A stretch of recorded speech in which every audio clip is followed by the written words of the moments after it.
with the Retirement Network 2018 mid-year update. At the Retirement Network, we like to reach client goals with the least amount of risk possible. Okay, risk has returned to the markets, right? We're seeing a lot of volatility this year, and we had a market correction in January, which we hadn't seen since January of 2016.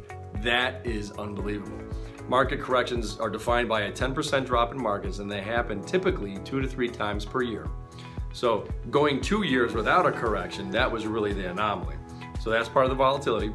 Second thing we have is a rising rate environment where the Federal Reserve is rising rates, and anytime you have a rising rate environment, it makes it a little bit harder to make more money because it costs more money to borrow money for businesses. And even at the consumer level, it costs more to take a mortgage out, for example.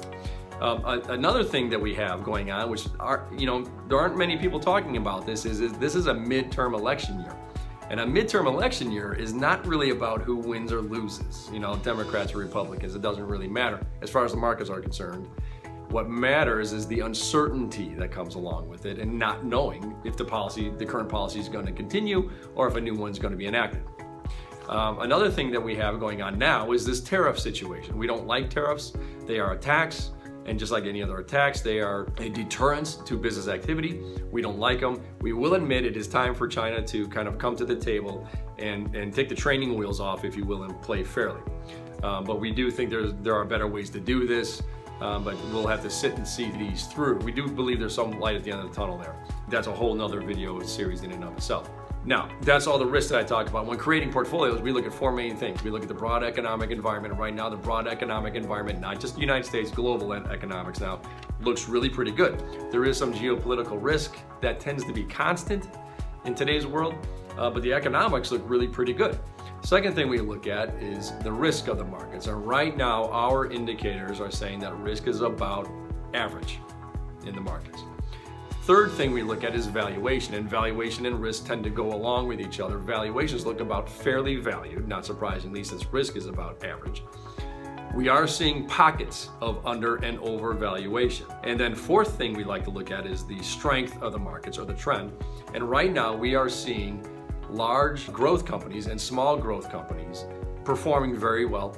And we're seeing large and small, what are called value companies or dividend payers, sort of underperforming, and that's sort of a reversal of fortune that has been for the last few years. There are pockets of a little bit more on each side, so it's not completely, all of this and all that side, but that's generally what we're seeing. Now, when we pick funds and stocks for our clients, we always want to start with competitive advantage. We like a strong competitive advantage in everything we do.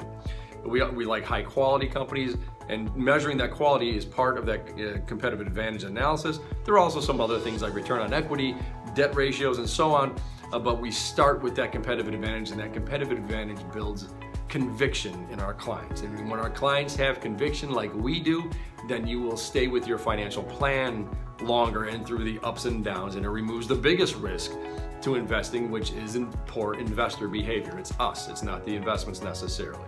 Selling at the wrong time, buying at the wrong time, etc. So to wrap it up, we like domestic equities as the top spot. We do like international equities, but only a little bit. And in the international side, we like emerging markets better than we like developed markets. We do think bonds are still a viable and important part of your portfolio.